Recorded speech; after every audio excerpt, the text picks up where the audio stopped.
ঘরে চাইল ডাইলি আনতে না ঠিক মতনে এমন দিন যা বাপ কাজ করে আর হয়তো 10টার সময় চাইল ডাইল নিয়ে আছে এই সময় নাই না মায় খাওয়াইছে কষ্ট লাগে দেখিয়া বাপের কষ্ট পরে আমি নিজেই বদ্ধ হয়েছি 1 বছর লাগে 600 টাকা গৃহস্থী কাজে লাগছে পড়ালেখা করতে পারেননি অভাবের জন্যে, নিজেও ছোট থেকে একবারে এই বয়স পর্যন্ত এখনও পরিশ্রম করে। এই যে ইট বানাইতেছেন, প্রতিদিন কয়টা বানাইতে পারেন? প্রতিদিন আপনার 5 থেকে 6,000 বানাইতে পারি আমি একা বানাইতে পারেন? জি। এই এক একটা ইটা কত মজুরি? একটা ইটে 1 টাকা। 1 টাকা? জি। এটা কি আপনার কয়েকজন একটা গ্রুপ করে পরে টাকা ভাগ করে নেন? 1 টাকা এটা এই আপনার 7জন 8 জনের ভিতরে হ্যাঁ এই টাকাটা ভাগ করে দিতে হবে। আচ্ছা, এই যে ইটের কাজ করতেছেন, এর আগে কি করছেন আপনি? এর আগে আপনার কাজ করছি অনেক বিভিন্ন, আমি সোয়েটারও চাকরি করছি, গার্মেন্টসও করছি, পাথরের কাজ করি। এখন বের পর থেকে কৃষিকাজের মধ্যে দিছি। বের আগে আমি সোয়েটারও চাকরি করছি, আবার কলাতো কাজ করছি। আপনি পড়ালেখা করছেন? পড়ালেখা প্রাইমারি মাত্র করছি, প্রাইমারি পর্যন্ত। জি। পরে আর কেন করেন নাই পড়ালেখা? পড়ালেখা করি না, বাপ মনে করেন একা রোজগার করে, সংসার চলে না, 5 জন, ঠিক আছে। আমি বড়, পড়ালেখার খরচ চালাতে পারেন আপনার বাবা? পড়ালেখার খরচ চালাইতে না, ঘরে চাইল ডাইলি আনতে না ঠিক মতনে এমন দিন যা বাপ কাজ করে আর হয়তো 10টার সময় চাইল ডাইল নিয়ে আছে এই সময় নাই না মায় খাওয়াইছে।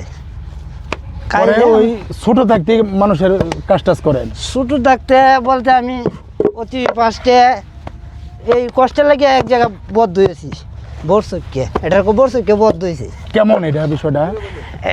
এটা আপনার এই অভাব যেহেতু আমার কষ্ট লাগে দেখিয়া বাপের কষ্ট, পরে আমি নিজেই বদ্ধ হয়েছি। 1 বছর লাগে 600 টাকা গৃহস্থী কাজে লাগছে। এই একজন কৃষকের বাড়িতে? হ্যাঁ, একজন কৃষক। 1 বছরে 600 টাকা? 1 বছরে 600 টাকা। টাকাটা মনে করছি না, আমি মনে করছি কাজটা যাতে আমি শিখতে পারি, হ্যাঁ, আচ্ছা, যাতে 2 লাখ খাইতে পারি শান্তি মতনে।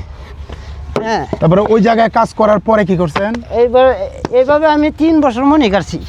প্রথম আপনার 600, এর পরের বছর 4,000, এর পরের বছর 12,000। আচ্ছা, এইবার 3 বছর একাধারে মনি কাটছি। মনি কাটতে পরে আর এটা ভালো লাগে না, এই পরে ইটের ভাড়া যোগ দিলাম। এখন ইটের ভাটারা কি ভালো আছে? ইটের ভাড়া ভালোই আছে মোটামুটি। ইটের ভাড়া তো আগে টাকা পয়সা বেশি ছিল না। ইটের ভাড়া তো আমি পয়লা অগ্রবর্তী ফার্স্টে আমি 600 টাকা লইয়া অ্যাক্সিডেন্টে লেগে কাজে লেগে গেছি অ্যাডভান্স। আচ্ছা, এর সময় ফকরুদ্দিন আমল 40 টাকা কেজি চাউল। বছরে 600 টাকা অ্যাডভান্স নিছে? হ্যাঁ, 6 মাসের জন্য 600 টাকা অ্যাডভান্স নিছি। আর আপনার সপ্তাহে 250-300 টাকা বিল পাইছি প্রতি সপ্তাহে? প্রতি সপ্তাহে। ওই টাকা দিয়ে সংসার চলছে? ওই টাকা দেওয়ার সংসার চলে না, খাওয়া খরচ বাদ দিয়ে 100-200 টাকা তাহে, 100-150 টাকা তাহে। কেন ফকরুদ্দিন আমল চাউল ডাল সব কিছু বাইরে আছে, কিন্তু কাজের দাম বাড়ে নাই। আচ্ছা, এরপর থেকে আমি এই পর্যন্ত ইটের ভাড়ারই কাজ করতেছি। এখন আপনার কয় সন্তান? এখন আল্লাহর রহমতে দোয়া, আপনারা দোয়া, আমার 2 মাইয়া। পড়ালেখা করাইতেছেন? জি, বড় ছেলে ক্লাস 5-এ পড়তেছে। সন্তানদেরকে কি পড়ালেখা করাবেন? ইনশাল্লাহ আশা আছে সন্তানরা যতটুকু পড়ালেখা করাইতে পারি। এটা তো বলা যায় না, মেয়েরা তো পড়ে যতটুকু আমি পড়াম।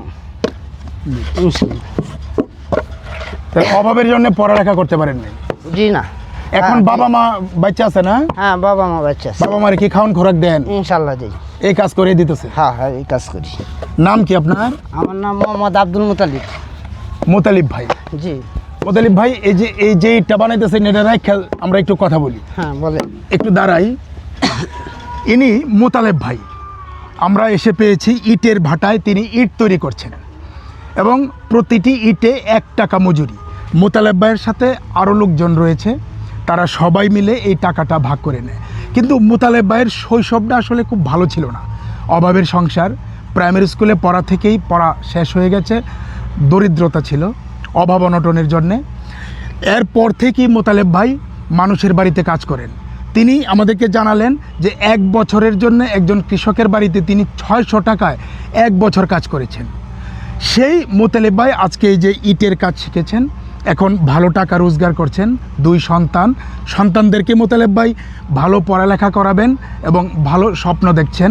সব মিলিয়ে মোতালেব ভাইয়ের জীবনের গল্পটা আসলে একটু ব্যতিক্রম। মোতালেব ভাই পড়ালেখা করতে পারেননি অভাবের জন্যে, নিজেও ছোট থেকে একবারে এই বয়স পর্যন্ত এখনও পরিশ্রম করছেন, তবে এখনের পরিশ্রমে আয় কিছুটা বেড়েছে। এই আয় দিয়ে মোতালেব ভাই নিজের সংসার চালাচ্ছেন, পাশাপাশি মা বাবাকেও খাবার দিচ্ছেন। এই ছিল মোতালেব ভাইয়ের সংক্ষিপ্ত জীবনের গল্প। আমরা এরকম মোতালেব ভাইদের মতো মানুষের জীবনের গল্প আপনাদের সঙ্গে তুলে ধরি। আমাদের সাথেই থাকবেন।